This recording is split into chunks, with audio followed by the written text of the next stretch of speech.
Hello everyone. This is English Tutor Hub official channel and welcome back to our English lesson where learning English feels like art. And today we shall be looking at when to use must and mustn't. Let's get started. When and how to use must and mustn't. Must is a modal. It exists only in the present tense and always point of view of the enunciator. Must is a modal. It exists only in the present tense and always point of view of the enunciator. Must allows you to express the obligation or constraint, a recommendation, but also the probability or certainty. Must allows you to express the obligation, a recommendation, but also the probability or certainty. Number one, obligation and constraint. Obligation and constraint. You use must to put pressure on yourself or someone else by expressing. You use must to put pressure on yourself or someone else by expressing. An obligation or constraint with must. An obligation or constraint with must. You must be back before 10. You must be back before 10. He must be careful. He must be careful. I must hurry. I must hurry. Must may also make a recommendation. Must may also make a recommendation. You must visit the Colosseum when you will go to Roma. You must visit the Colosseum when you will go to Roma. You must see this movie. You must see this movie. In the negative form, an interjection with must not or mustn't. In the negative form, an interjection with must not or mustn't. You mustn't show it to anybody. You mustn't show it to anybody. She must not climb on the table. She must not climb on the table. We mustn't wear a cap in the classroom. We mustn't wear a cap in the classroom. Number two, probability and certainty. Probability and certainty. Must also express a high probability or certainty. It is used when you are almost sure of what you are saying. Must also express a high probability or certainty. It is used when you are almost sure of what you are saying. She must be Japanese.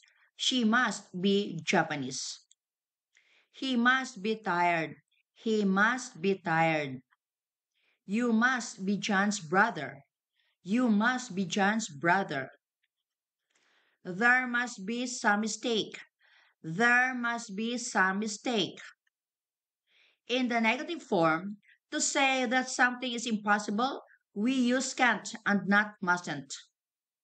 In the negative form, to say that something is impossible, we use can't and not mustn't. He can't be Spanish. He can't be Spanish. They can't be sleeping. It's already noon. They can't be sleeping. It's already noon.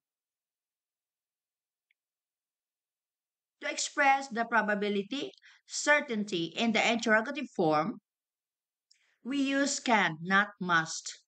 To express the probability slash certainty in the interrogative form, we use can and not must.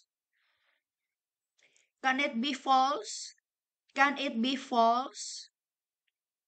To express certainty or probability in the past, we use must plus have plus verb in the past participle. To express certainty or probability in the past tense, we use must and plus have plus verb in the past participle.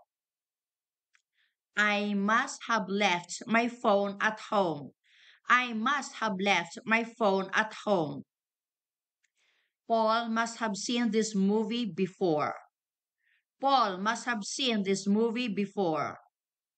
It must have been raining last night. It must have been raining last night. He must have missed the train. He must have missed the train. Someone must have taken my umbrella by mistake. Someone must have taken my umbrella by mistake.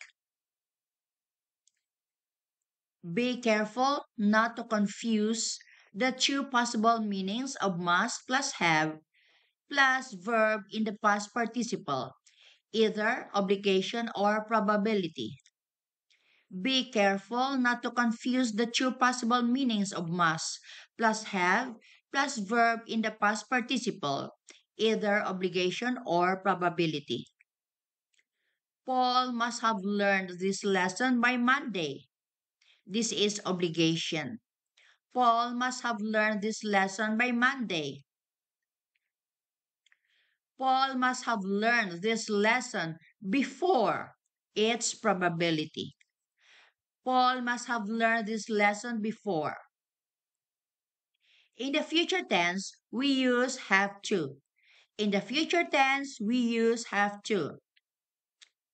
When you'll be in Paris, you will have to see the Eiffel Tower. When you'll be in Paris, you will have to see the Eiffel Tower. Number 3, must or have to. Must or have to. You will find the complete lesson on the difference between must and have to in the next video. So this video ends here about when to use must and mustn't. Thanks for watching.